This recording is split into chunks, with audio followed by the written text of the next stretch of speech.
¿Cómo están? Espero que muy bien. Es un gusto estar aquí con ustedes y les agradezco su presencia. Yo voy a estar platicando sobre el título de mi presentación es Trasladando el conocimiento en emprendimientos basados en ciencia y tecnología, retos y oportunidades. Eh, Como saben, mi nombre es Alfonso, yo soy profesor investigador en el área de innovación y emprendimiento en una escuela de negocios que se llama EGADE Business School, que pertenece al Tecnológico de Monterrey. Y un momento, algo muy importante, ¿no? Y antes de poder comenzar con mi plática, déjenme les platico un poco sobre mi experiencia. ¿Por qué es importante? Porque todo lo relacionado con innovación y emprendimiento depende mucho de la experiencia que uno haya tenido, de los contactos que uno también haya forjado a lo largo del tiempo. Como ven, mi background es en ingeniería. Yo soy ingeniero industrial. Después tuve la oportunidad de ir a Alemania para hacer una maestría en ingeniería de manufactura en una universidad que se llama RWTH en Aachen, una ciudad pequeña, una ciudad universidad, por así decirlo. Regresé a México y después, durante ese tiempo, trabajé en un instituto de investigación en Alemania que se llama Fraunhofer. Al regresar a México, me interesó mucho la cultura japonesa, el país Japón. Supe de una maestría en Japón que les recomiendo mucho, que se llama Momusho, que de seguro República Dominicana también tiene esta beca para ustedes. Y tuve la oportunidad de hacer un doctorado en innovación, en la gestión de la innovación y la tecnología en el Instituto Tecnológico de Tokio. Ya después me pasé a la ciudad de Kioto para hacer un postdoctorado en un instituto de investigación un poco más científico, pero donde requerían ahí la conexión con las ciencias sociales, que es mi fuerte. Y al final de mi estancia en Japón, tuve la oportunidad de trabajar en un startup, en una compañía venture en biotecnología, salida de la Universidad de Kioto. A partir del 2019 regresé a México y ahorita estoy, como les comentaba, como profesor investigador. Entonces, como pueden ver, mi interés es mucho en tecnología, mucho en la conexión de la tecnología, la ciencia, con el emprendimiento, con la innovación. Entonces, mucho de esto, lo que voy a platicar a continuación, viene de esas experiencias que yo he tenido a lo largo del tiempo. Y claro, si gustan, podemos estar en contacto. Aquí les dejo mi LinkedIn, ahí está también mi mail, por si quieren contactarme. Será un gusto platicar con ustedes. Perfecto. Entonces, ¿qué vamos a ver hoy? Hoy vamos a ver, son estas 5 preguntas que ven aquí, ¿no? Un poquito vamos a comenzar con lo básico de lo básico, que es qué es el emprendimiento, qué es la innovación. Después continuamos por qué es importante el emprendimiento e innovación basada en ciencia y tecnología, cómo está cambiando ese conocimiento, por qué es difícil lograr esa traslación de los conocimientos que generamos en la universidad hacia una innovación en el mercado de impacto y qué podemos hacer. Entonces, mucho del enfoque, como van a ver, va a ser en la última pregunta. Por así decirlo, la mayoría de la plática va a estar ahí, pero es importante dar un contexto general del tema. Entonces, vamos a comenzar con qué es el emprendimiento y qué es la innovación. Y estoy seguro que la mayoría, todos hemos escuchado la palabra emprendimiento, todos hemos escuchado la palabra innovación, pero muchas veces se nos complica el definirlos, el entenderlos, ¿no? Y sin una definición no es posible entenderlos. Entonces, para comenzar, déjenme les platico un poco. Hay una definición muy, muy básica que viene ahí si pueden ver ahí la fotografía, él es Peter Drucker, que fue uno de los padres, por así decirlo, del management, de la gestión en general. Y lo que él decía es, el emprendimiento es una característica humana. Y si se fijan, mezcla muchos aspectos relacionados con emociones, pasión, visión, sabiduría, energía, juicio, riesgo. Y si vemos ahora, ¿qué es la innovación? Básicamente la innovación es la herramienta que utilizan los emprendedores para generar un cambio, para generar una oportunidad para un negocio o un servicio diferente. Entonces, ya para uno de los puntos ahí que quiero dejar claros es, la innovación es una herramienta hacia el cambio y el que genera ese cambio o esa acción de cambio es el emprendedor, la emprendedora o en sí la palabra emprendimiento. Está en movimiento, está generándose ese cambio. Y la forma de generarlo es a través de la innovación. Entonces ya vemos un poco cómo la innovación y el emprendimiento están relacionados, pero no es lo mismo. Y aquí es el punto importante. Ténganlo bien, bien claro. Entonces, bueno, ahora sí, ¿por qué mucho del enfoque que vamos a platicar aquí es el emprendimiento, la innovación basado en ciencia y tecnología? Pero la pregunta es, bueno, ¿por qué es importante? E igual aquí estoy seguro que la mayoría de ustedes saben muy bien y tienen conocimiento de la importancia de la ciencia y la tecnología. Aquí pueden ver unos recortes, por así decirlo, ¿no? De los varios periódicos, revistas hay en línea, y como ven, muestran esa importancia. Y esa importancia que tiene un impacto directo en la economía de cualquier país. La ciencia, la tecnología e innovación como fuentes claves o clave de un crecimiento económico actual y futuro para un país. Otra forma interesante de poder entender esa importancia es lo que se describe como esa generación desproporcionada de valor que genera la ciencia y la tecnología. Aquí, claro, otros tipos de, a lo mejor, low tech, lo que se conoce como tecnología baja, tecnología mediana, pueden tener un impacto fuerte, pero hay un patrón muy específico que donde normalmente, por así decirlo, normalmente la ciencia y la tecnología o los emprendimientos e innovación basados en ciencia y tecnología generan un valor desproporcionado. Entonces, lo que aquí se dice es, si un país no cuenta con esas startups globales, esas compañías globales, lo más seguro es que no se genere un crecimiento económico suficiente. Entonces, se requieren de esas compañías globales y en la mayoría de los casos, aquí, ojo, no necesariamente, pero en un 95%, esas compañías se encuentran basadas en ciencia y tecnología. Una forma bien interesante de poder ver ese impacto es esta comparación, ahí disculpen el lenguaje, pero está en inglés, pero es el año de fundación y el tamaño relativo para el caso específico de México del Producto Interno Bruto de México. Y aquí, como ven, comparamos a México con tres compañías de los Estados Unidos, que es Moderna, ya todos la conocemos después del COVID, de seguro, Tesla y Apple.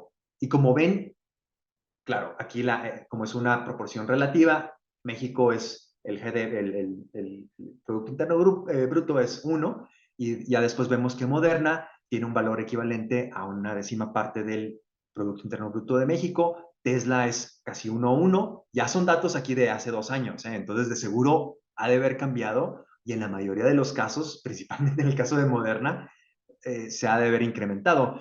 Y el otro que tenemos es Apple, que es de 1 a 2.5, 2 veces y media más que el valor del Producto Interno Bruto de un país completo como México. De ahí esa generación desproporcionada que generan la ciencia y la tecnología y la innovación.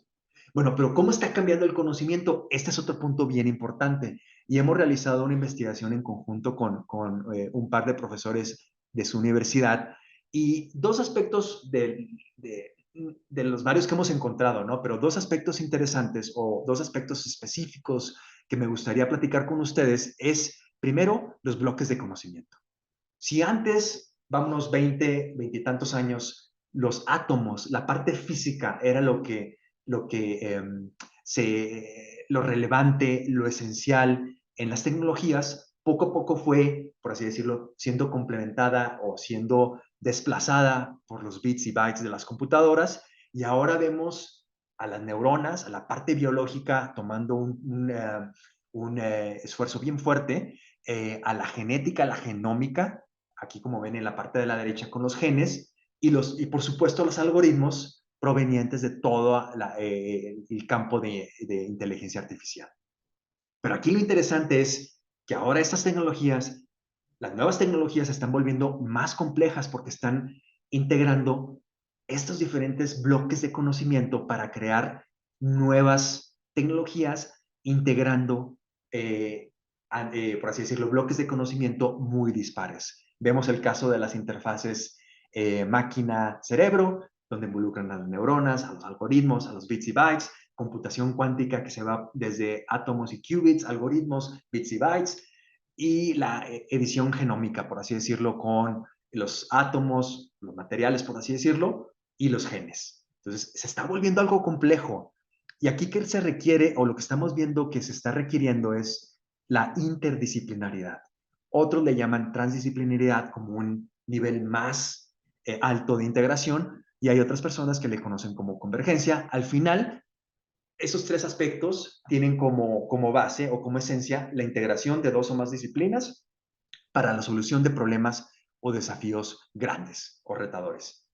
Y por supuesto, aquí también involucramos no solamente a la ingeniería, a la física, a las ciencias computacionales, a la biomédica, a las matemáticas, pero también a las ciencias sociales y a las humanidades. Son aspectos clave para poder lograr esta interdisciplinaridad, esta transdisciplinaridad, ¿no? Y claro, ¿a qué le llamamos problemas grandes o retadores? Depende de cualquier país, pero ahorita en nuestro caso de forma global los podemos ver con las ODS, los Objetivos de Desarrollo Sustentable de las Naciones Unidas, o en el caso hay una agrupación de futuros que se llama el Proyecto del Milenio o Millennium Project, que definen varios problemas grandes o retadores, en el caso de en una forma global o mundial.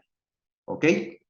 Bueno, pero ¿por qué es difícil? Si sabemos que tiene un impacto fuerte en la economía, si sabemos que es algo que se requiere, que todos nuestros países, ya sea México, Colombia, República Dominicana, lo requieren, ¿por qué no lo tenemos? Bueno, la respuesta es, pues es difícil, es complicado. ¿Y por qué? Porque hay algo que se le conoce como el Valle de la Muerte. No sé si ustedes lo han escuchado. ¿Y a qué le llamamos el Valle de la Muerte?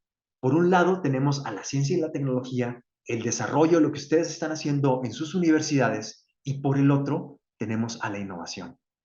¿Cómo definimos a la innovación? Sí, anteriormente la definimos como un instrumento para el emprendimiento, pero básicamente una innovación es una invención que tiene un impacto en el mercado, que se comercializa. Entonces, el Valle de la Muerte dicta este espacio entre una vez que desarrollamos el conocimiento y una vez que lo comercializamos, que ya tiene impacto en el mercado. Y créanme, es un proceso bien complejo y difícil. Y claro, hay diferentes lenguajes entre la ciencia y los negocios y muchas veces chocan entre sí. Entonces, en el caso de ustedes, ingenieros, ingenieras, científicos, científicas, a lo mejor su perspectiva es más utilizando el método científico, utilizando la validez, viendo más hacia el mediano o largo plazo, mientras que los negocios estamos pidiendo resultados, se crecía el corto plazo y el resultado financiero. Entonces, hay un choque, lo que hace que se dificulte estas actividades relacionadas con emprendimientos e innovación basadas en ciencia y tecnología. Pero bueno, ahora sí, bueno, ¿qué podemos hacer para cambiar? Entonces, un punto importante es la generación de un ecosistema. Y estoy seguro, en el caso de la Universidad de APEC, están tratando de forjar este ecosistema. E igualmente, en el caso de República Dominicana, el tratando de incluir aspectos financieros, aspectos de ciencia, aspectos de mercado, aspectos de tecnología, para así poder interactuar y generar innovación. Innovación que es un valor, el transformar las ideas al valor de impacto. Entonces, eso es, y ese valor puede ser económico, social, no hay restricciones aquí, pero que tenga un impacto directo donde ustedes generan valor, pero al mismo tiempo capturan ese valor. Pero aquí lo importante es ese ecosistema. Y les comentaba, mucho de lo que se tiene en muchas universidades, ya en la mayoría de las universidades, es la generación de un ecosistema de innovación y emprendimiento. En el caso del TEC, aquí les dejo, ya es un poquito una diapositiva ya de hace un par de años, de seguro ya debe haber cambiado en algunos aspectos, pero si se fijan, tiene el ecosistema del TEC, tiene aspectos de descubrimiento, de lanzamiento, de crecimiento y de escalamiento, ¿no? Que son las fases principales de cualquier tipo de emprendimiento o innovación. Entonces, aquí es bien importante conocer su ecosistema, en este caso en la UNAPEC, y ver cómo pueden ustedes explotarlo. Que de seguro es algo que su universidad está, si no realizando al momento, pero sí tiene pensado hacerlo una realidad. Bueno, entonces, la pregunta aquí, otro aspecto importante es si los emprendedores y las emprendedores nacen o se hacen, ¿no? Si nacen, pues la mayoría de nosotros estuviéramos perdidos, ¿no? pero en realidad se pueden hacer, se pueden forjar.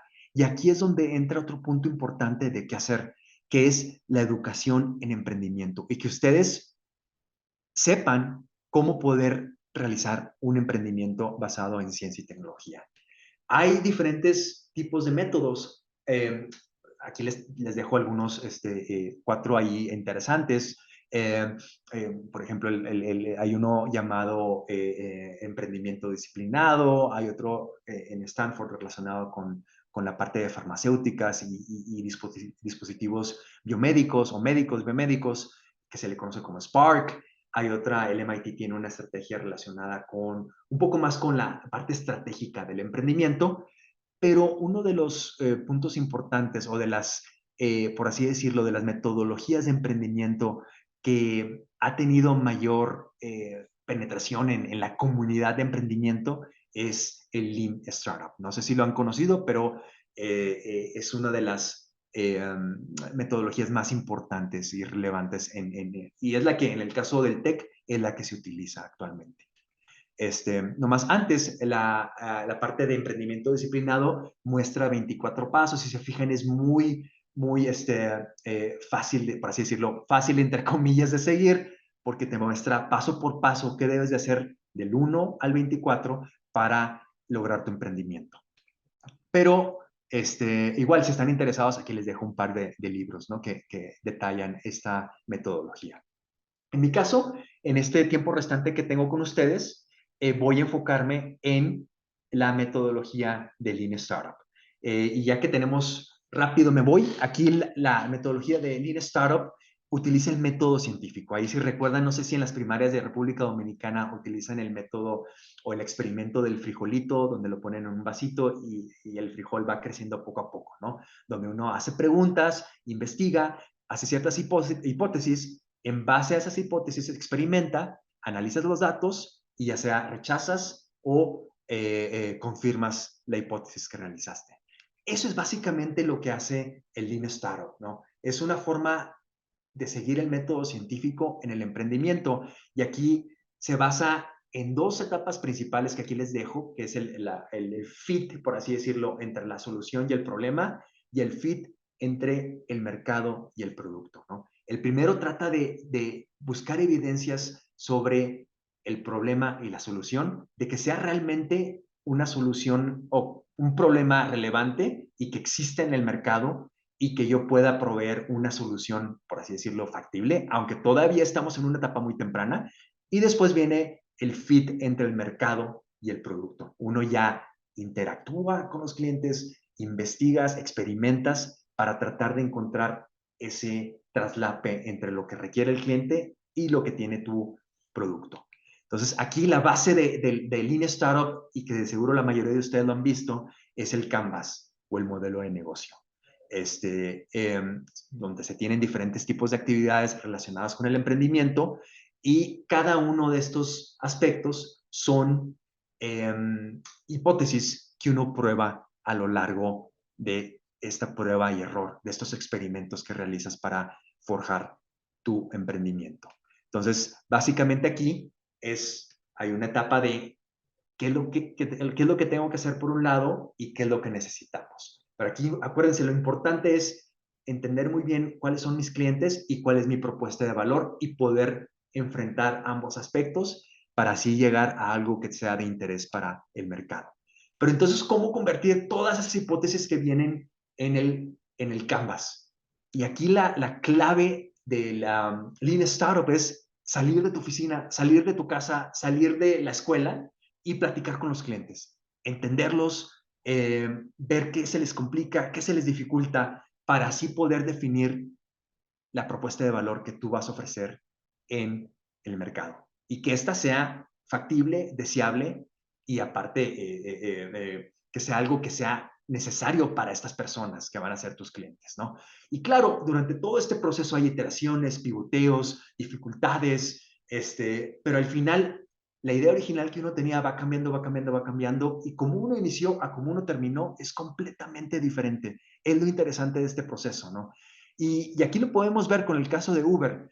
No vamos a platicar sobre su Canvas, pero eso es un Canvas donde muestra Uber actualmente, pero si nos vamos a unos, ¿qué serán? Unos casi ya 15, 14 años, Uber comenzó como UC o Uber Cap.